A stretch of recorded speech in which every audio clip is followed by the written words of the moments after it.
आपको सीधा लिए चलते दिल्ली, जहां सीएम रेखा गुप्ता क्या कुछ कह रही है, आपको सुनाते हैं। या अतिरिक्त निर्माण पे ही लगाए जाएंगे। आप किसी संपत्ति का पुनर्निर्माण अगर कर रहे हैं तो और आपकी जल आवश्यकता नहीं बढ़ी है, आवश्यकता यदि आपकी पुरानी है तो शुल्क बढ़ेगा नहीं और दोबारा नहीं लगाया जाएगा, आपका वही पुराना चलेगा। नॉन एफएआर और खुला एरिया जो है, अनकवर्ड जो एरिया है क्षेत्र में, इस क्षेत्र में जितनी जल आवश्यकता और है उसको इंफ्रास्ट्रक्चर चार्जेस में काउंट नहीं किया जाएगा, उसको उसमें शामिल नहीं किया जाएगा। मैं आपको ये बताना चाहूंगी कि दिल्ली में जो ई एंड एफ श्रेणी की कॉलोनियां है उसमें 50% की छूट दिल्ली सरकार दे रही है आईएफसी चार्जेस में, और जी और एच श्रेणी की कॉलोनियों में 70% की छूट आईएनएफसी चार्जेस में देने का निर्णय सरकार ने लिया है। और इंफ्रास्ट्रक्चर चार्जेस जो केवल उन्हीं संपत्तियों पे लागू होगा जो 200 वर्ग मीटर से अधिक भूखंड क्षेत्रफल पे बनी है, 200 वर्ग मीटर से अधिक एरिया में बनी है। भूखंड के आधार की पुष्टि जो है कन्वेंस डीड से, सेल डीड से, रजिस्टर्ड जीपीए से या एग्रीमेंट टू सेल के दस्तावेजों के आधार पे की जाएगी। मैं ये भी बताना चाहती हूँ कि अनऑथराइज कॉलोनियों में पंजीकृत वास्तुकार द्वारा अनुमोदित नक्शों को मान्यता दी जाएगी ताकि वहां रहने वाले लोगों को सरल और व्यवहारिक प्रक्रिया का ये पूरा लाभ उनको मिल सके। आवासीय श्रेणी में यदि 200 वर्ग मीटर के बड़े भूखंड पे 50 वर्ग मीटर या उससे छोटी आवासीय इकाई निर्मित है, यानी बाकी का एरिया खाली है, तो जल और सीवर इंफ्रास्ट्रक्चर जो शुल्क है उसमें अतिरिक्त 50% की छूट दी जाएगी।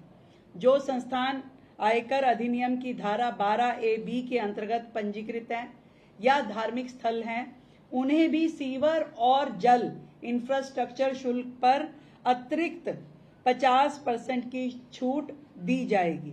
संस्थागत एवं व्यवसायिक संपत्तियों जिनके पास जीरो सीवरेज डिस्चार्ज इंफ्रास्ट्रक्चर उपलब्ध है, उन्हें लागू सीवर इंफ्रास्ट्रक्चर शुल्क पर 50% की छूट उन्हें भी दी जाएगी। इसके लिए जीरो लिक्विड डिस्चार्ज एसटीपी का केंद्रीय एवं दिल्ली प्रदूषण नियंत्रक मानकों के अनुरूप स्थापित एवं संचालित होना आवश्यक है।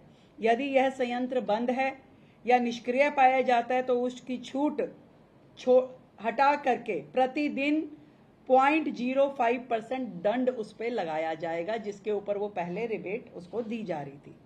मैं आपको एग्जाम्पल के माध्यम से बताना चाहूंगी कि 300 एफएआर वाली प्रेमिसेस अगर वो 4 मंजिला भवन है, प्लॉट का आकार अगर उसको 200 वर्ग मीटर से अधिक है, तो ए और बी कैटेगरी यदि हम गिने जिसके ऊपर पहले आईएफसी चार्ज 13,18,412 रुपए होता था, आज प्रेजेंट में जब हमारी ये योजना हो जाएगी तो उसे 13,18,1412 रुपए की जगह मात्र 5,40,000 रुपए देने पड़ेंगे ए एंड बी कैटेगरी को। तो ये फर्क है। और अगर ई एंड एफ कैटेगरी है उसको जो है अब केवल 2,70,000, यानी उसको 50% रिबेट मिल गई तो केवल 2,70,000 रुपए देने पड़ेंगे। और यही जो जी और एच की कैटेगरी है तो उसे मात्र 1,62,000 रुपए, जो कि 70% छूट के साथ में है, 1,62,000 रुपए देने पड़ेंगे। ये फर्क है।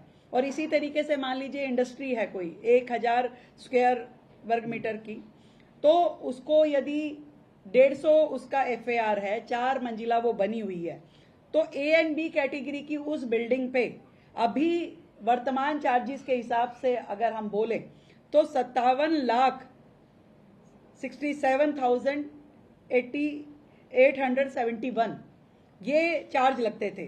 तो लगभग 57,67,000 चार्जेस लगने वाली प्रेमिसेस को अब मात्र 8,91,000 रुपए देने पड़ेंगे। इतना फर्क है।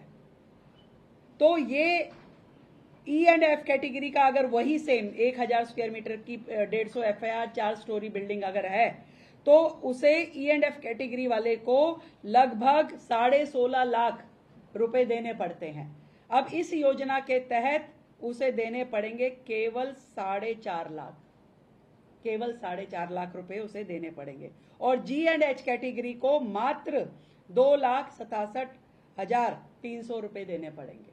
तो ये बड़ा फर्क, क्योंकि एक सेंसिबल चार्जेस भी तो होने चाहिए कि आप किसी से चाहते हैं कि ईमानदारी से वो चार्जेस दे, तो उसके लिए ईमानदारी वाले रेट भी उसको सरकार की ओर से दिए जाने चाहिए। तो वो हमारी सरकार ने किया है। मुझे लगता है कि दिल्ली की जनता के लिए ये बहुत बड़ी राहत है। जो लोग इसके माध्यम से चोरी करते थे या गड़बड़ियां करते थे, वो सारी रुकेंगी। एक सुविधाजनक तरीके से लोगों को ये मौका मिलेगा कि आप अपने चार्जेस जमा कराइए और बेधड़क अपना काम पूरा कीजिए, और जितनी आपकी जल आवश्यकता है उसको लेके काम कीजिए। और दिल्ली की ये सारी की सारी चीज़ें जितनी भी है, हम चाहते हैं कि एक बहुत ही ट्रांसपेरेंट सिस्टम हो, लोगों को सुविधाजनक तरीके से ये सारा सिस्टम कन्वे होना चाहिए, लोग पूरा उसको अच्छे से उसकी सुविधाओं को अवेल करें, अपना काम करें, और किसी भी तरह की व्यवस्थाओं की ओर से ना उसको दिक्कत आनी चाहिए, ना ही सरकार की ओर से उसको दिक्कत आनी चाहिए। ये हमारा लक्ष्य है। तो दिल्ली की जनता को ये उपहार दिल्ली सरकार की ओर से है, दिल्ली जल बोर्ड की ओर से है। मैं बहुत बहुत बधाई देती हूँ जल बोर्ड के अपने मंत्री जी को और अधिकारियों को, जिन्होंने इस योजना के माध्यम से दिल्ली की जनता को राहत देने का ये बड़ा काम किया है। ठीक है, थैंक यू सो मच।